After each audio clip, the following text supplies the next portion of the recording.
Mukherjee, Aditya Mukherjee to come on the dais so that we can begin and then invite our guest this morning, Hamid Ansari Saab, to give his inaugural address. Professor Habib. Ma'am, please come.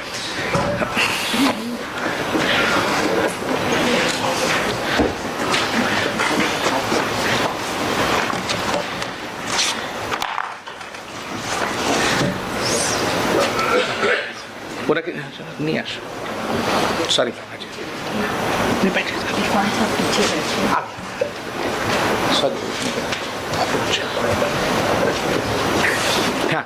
Now I request Hamid Ansari Saab to come on dais, please. Aditya Mukherjee.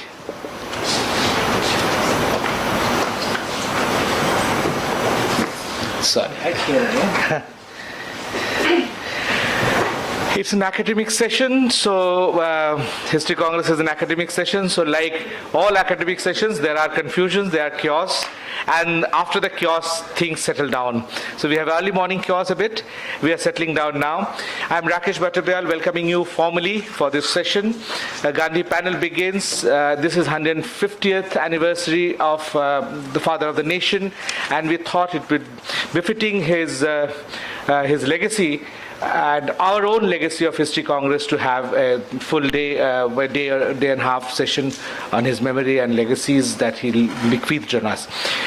Now, to give you just a brief sense of the sessions that we have distinguished historians, distinguished thinkers, someone who, we have people like those who have cross-disciplinary boundaries and come to talk about different essences of Gandhi and the kind of context in which he lived and context that we live, and how to bridge those through our disciplinary and thinking connections.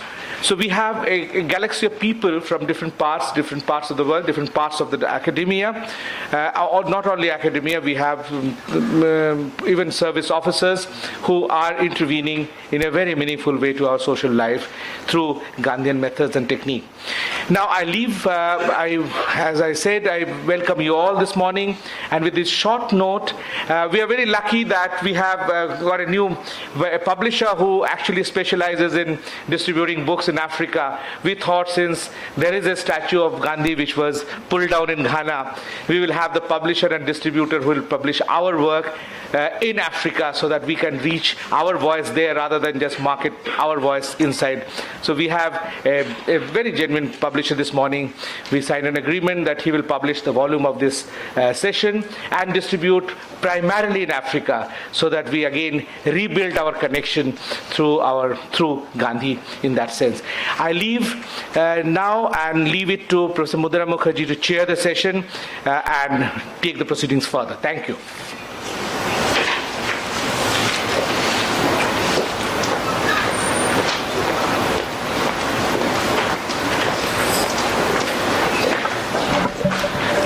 Dear friends, since we are already running late, I will keep my preliminary remarks very, very short, and just a very brief introduction to the speaker of the day, the Honorable Shri Hamid Ansari ji. We are very, very grateful to him for agreeing to come and inaugurate this panel. When it was being organized with Rakesh, and we were discussing who could be a very suitable person, especially in the context of our times, because we also want to look at Gandhi in our times. And his was the name that spontaneously came forward from all of us as a person who has upheld some of the most vital ideals of the Mahatma. We have been looking up to him as a leader. We wait for his comments, and he has been performing that role of a public intellectual and a leader very, very admirably. So we are really delighted to have him here with us. He does not need any introduction to all of you. He's been in public life for long enough for all of you to know. But I just want to, in one line, say that he's had a distinguished career, as all of you know, as a diplomat, a member of India's most prestigious Indian Foreign Service, of which a very large portion he spent in the Middle East, West Asia, and has written a number of very fine works on that region. He's also represented us at the UN and at various other important international arena. After his career as a diplomat, he came into the education world and he served as the Vice Chancellor of the very prestigious Aligarh Muslim University. Then he was also briefly member of the Minorities Commission, and then he became the Vice President of India, where he was the first Vice President after, I think, Sarvapalli Radhakrishnan, to serve 2 terms. And we are honored again that we have him in our midst. And without further ado, I will request him to give his keynote address. Thank you.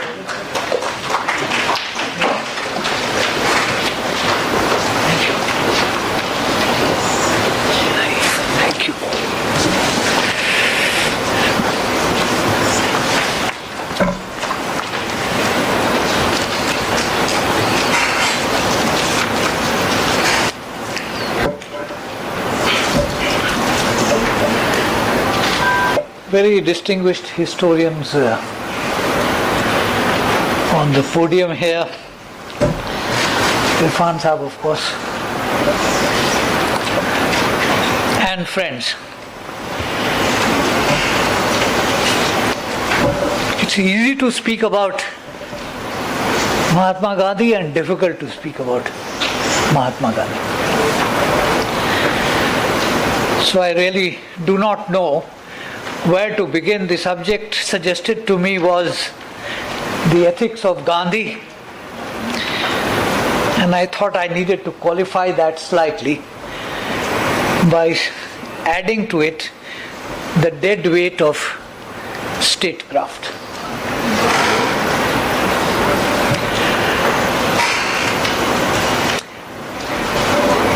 A non-historian in a house full of those who worship at the temple of Mnemosyne, the goddess, Greek goddess of memory, is an oddity.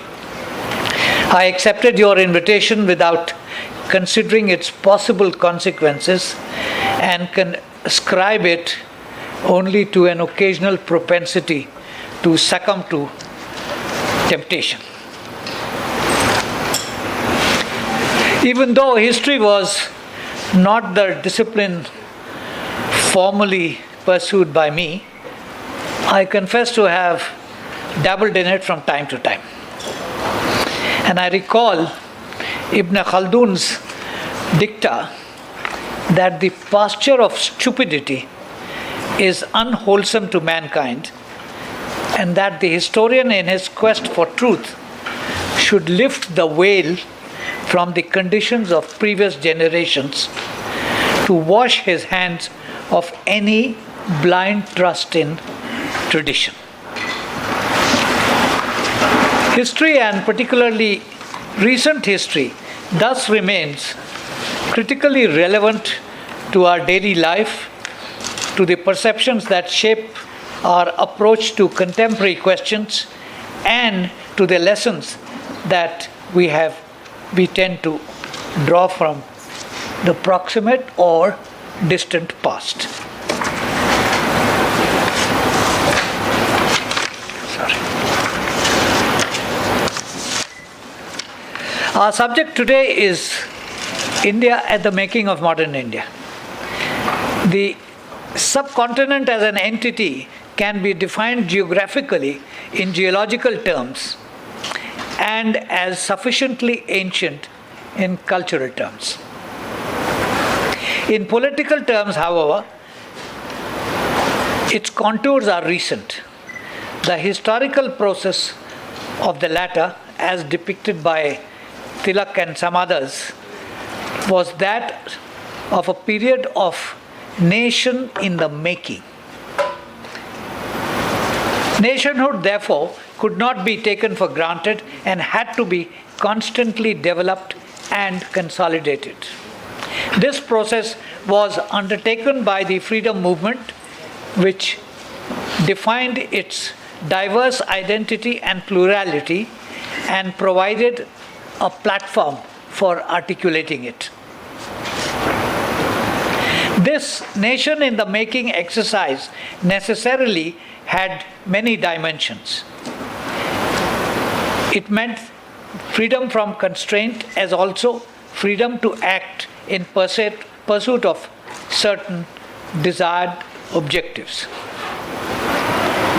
The struggle to be free to decide our own destiny involved in the first place a moral and ethical judgment about the desirability of freedom. Next to it was the question of methodology, how to achieve this objective and how not to proceed in pursuit of it. The religio-philosophical legacy of the Indian civilization was an essential reality and had its impact in varying degrees on Indian minds. The initiation and consolidation of the British rule in India also resulted in the emergence of a class of Indians who imbibed modern education and familiarized themselves with many of the principles that were being articulated in the philosophical, political, and legal debates in the world beyond our borders. Both of these streams of thought influenced those who led the freedom movement, and both impacted on the ideas of the Mahatma. Gandhiji once told an interlocutor that most religious men I have met are politicians in disguise. I, however, wear the guise of a politician. Who wears the guise of a politician is in reality at heart a religious man. My bent is not political but religious. He said to him, religion meant not a particular creed, but, and I quote, belief in the ordered moral government of the universe and is identical with morality that has to be embedded in truth, end of quote. How did Gandhiji express this in practical terms? He looked upon politics as an unavoidable evil involving the control and use of state authority, which is essentially coercive. If I seek to take part in politics, he said, it is only because politics today encircles us like the coil of a snake from which one cannot get out no matter how one tries. I wish to wrestle with the snake. I am trying to introduce religion into politics. By religion, he meant not a particular faith, but the underlying principles that harmonize all faiths. The Rajghat at New Delhi is visited reverentially by the public, ritually by public figures, and out of curiosity by tourists. A little away from the Samadhi is a stone tablet with an inscription on it. The inscription is 7 social sins. These are listed on the tablet.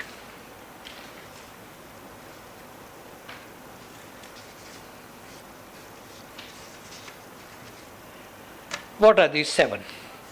1. Politics without principle. 2. Pleasure without conscience. 3. Wealth without work. 4. Knowledge without character. 5. Commerce without morality. 6. Science without humanity. And 7. Worship without sacrifice. Each of these is a statement of principle that can be comprehended, interpreted, and implemented individually and collectively. On my part, I would like to discern a pattern in the last words of each dictum. What are those last words? Principle, conscience, work, character, morality, humanity, and sacrifice. A similar pattern summing up different forms of human activity is discerned when the first words of the statements are put together. In the Gandhian approach, therefore, conscience is motivated by considerations of humanity and sacrifice to develop a moral character that holds aloft in its work the banner of a principled approach. The reverse of it would be selfishness induced by unprincipled, opportunistic approach to work. The latter would produce neither justice nor humaneness. On this approach, the choice would be clear if the human being is a moral creature having a sense of right and wrong in his individual and group conduct. Gandhi's philosophy dealt with the method of regulating along non-violent lines group life in its political, economic, national and international aspects. Thus, the Gandhian state was meant to be a non-violent state in which authority would be diffused and will perform its functions with a minimum of coercion. Here we are confronted with a set of questions. 1. Can the principles of public morality be different from those of private morality? 2. Can a society have one set of ethical norms for governing conduct of public institutions and another set of norms for citizens in their individual capacity? And 3. Is the state required to observe norms of behavior in its functioning, firstly in relation to its citizens and secondly in interstate relations? In a Gandhian approach, the answer is in the negative to the first two questions and in affirmative to the third. In other words, the theory of morality has to be a unified one rather than occasion differentiated. Such an approach would be in consonance with Gandhi's philosophy of a code of morality universally applicable. It would also embody the essence of the preamble of our Constitution and the injunctions in Article 51 and Article 51A. The alternative of having different sets of principles for judging an individual's or a society's moral or legal actions can only promote legal confusion or amoral or immoral judgments that may tide over specific situations but could end up doing longer term damage to a society's ethos. It will of course be argued, as Lord Grey did in the year 1828, that, and he said, I am a great lover of morality, public and private, but the intercourse of nations cannot be strictly regulated by that rule, end of quote. This, however, is a slippery slope and has been used down the ages for state conduct that violates the norms of legality. The global community, in any case, has in recent decades moved some distance towards the development of normative standards, however imperfect, be they in human rights, environmental protection, or even brazen use of force. An instance of the dead weight of statecraft is the debate on the law of sedition, Section 124A of the Indian Penal Code. It was drafted by our colonial masters to suppress expression of opinion not to the liking of the government. Gandhiji accepted the charge and caused consternation, with the presiding judge calling him a man of high ideals and of noble and even saintly life. A good number of freedom fighters contested it, and contested it brilliantly.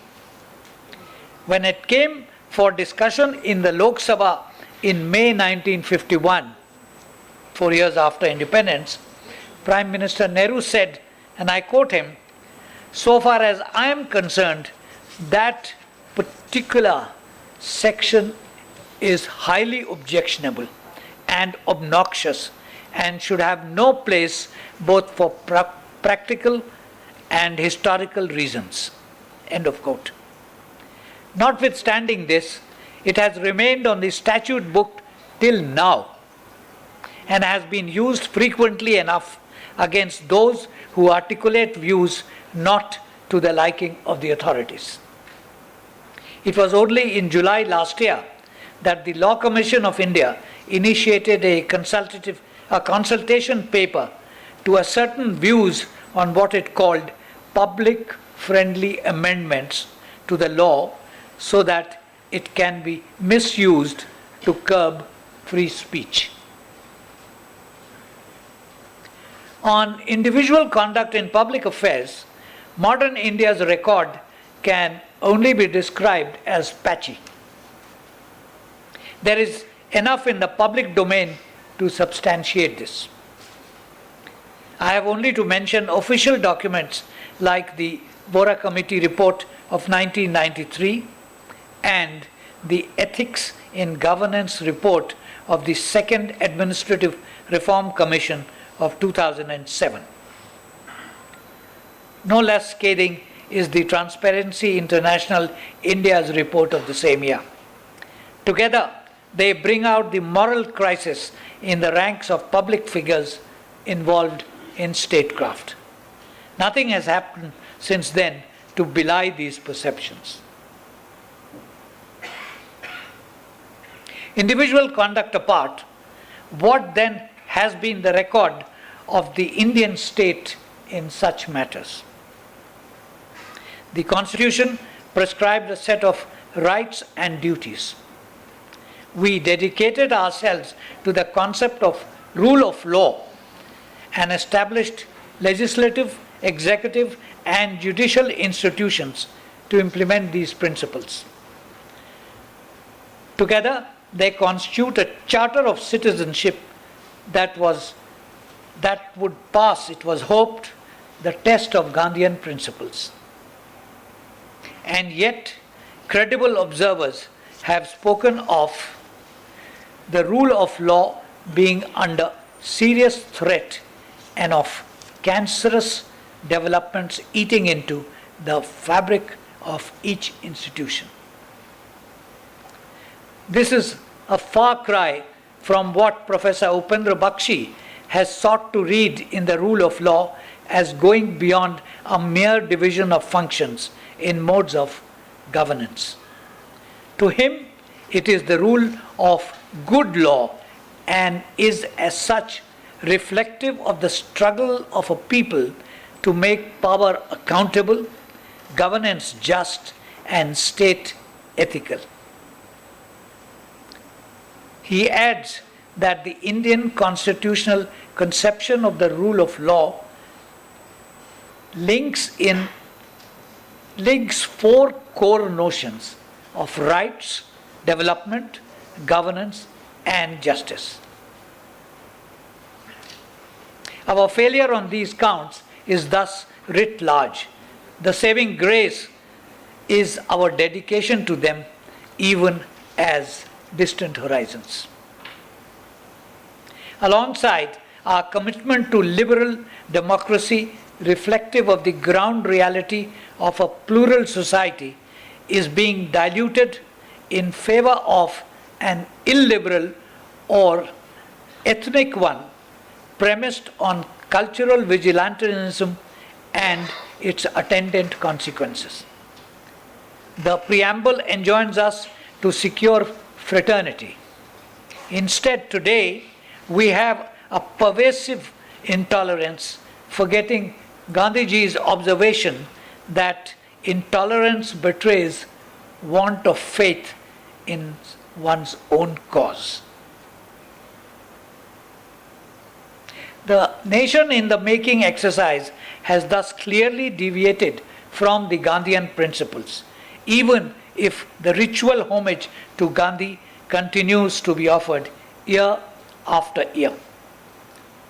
One can fervently hope that this nation in making exercise is not leading us to being a nation of hypocrites.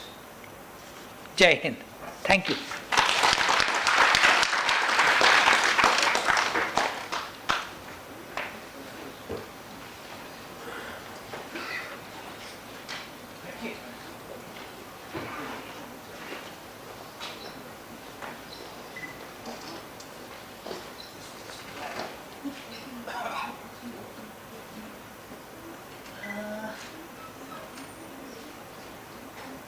What do you say? What is the law?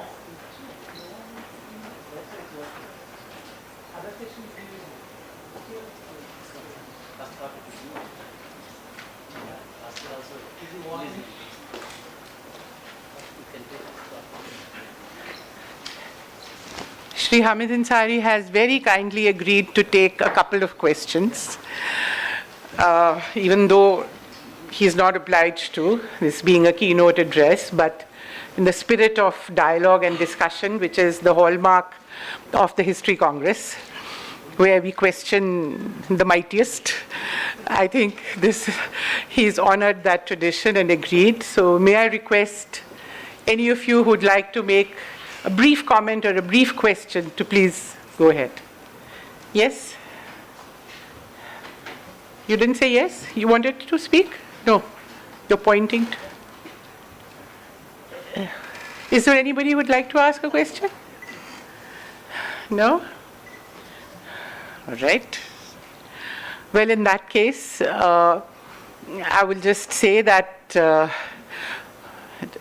Ansari Saab has pointed to us the grave dangers that we face today in the nation building project.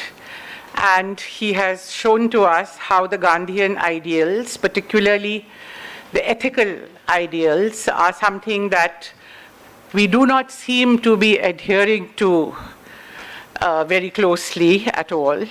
Gandhiji's great ambition of making politics moral and ethical.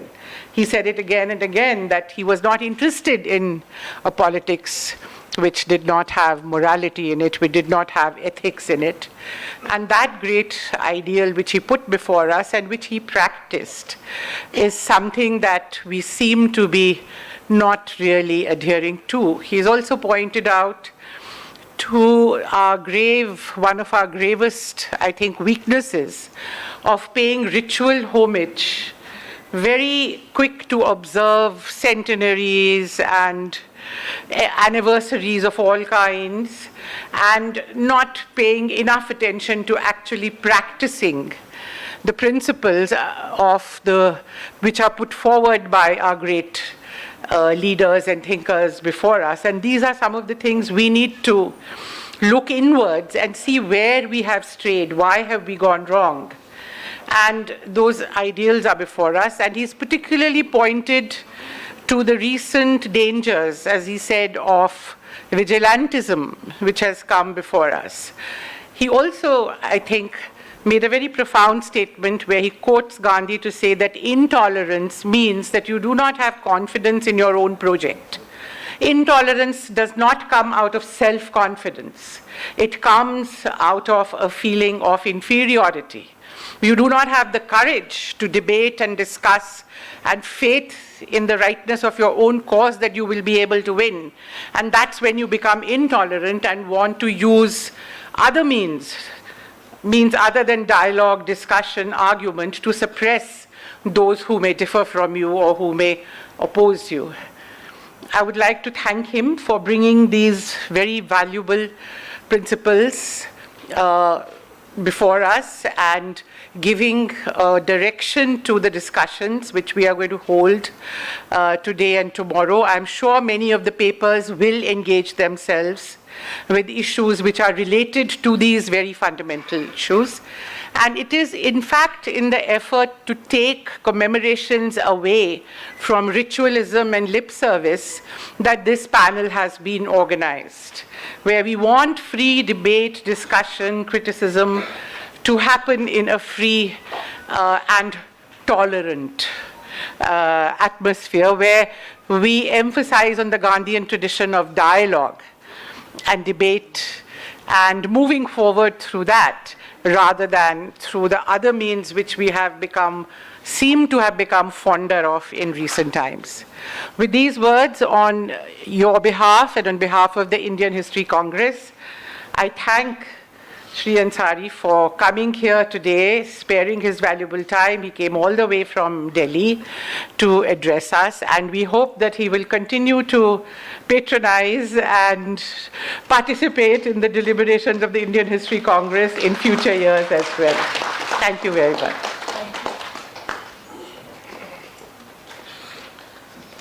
Thank you, Professor Mukherjee. Thank you, our keynote speaker.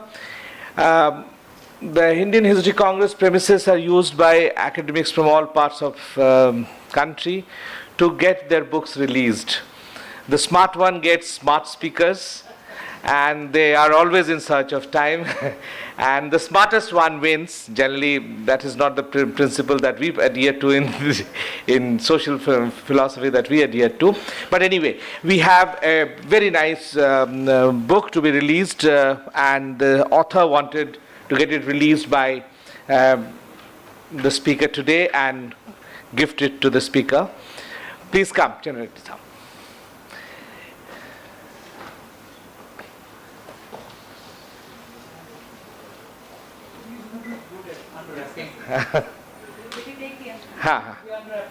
That is the gift. That is the gift. With these words, let me thank all of you for being here for this first session. Let me thank the speakers and our keynote speaker, Mr. Hamid Ansari Sahab, for having this moment for us. Thank you so much. We begin the next session with very short break.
We now request Professor Sucheta Mahajan to come and chair the next session. And we have two very distinguished speakers, Professor Purushottam Agarwal and Professor Mridula Mukherjee, to speak. Can I do some backbenching now? Miss that occasion.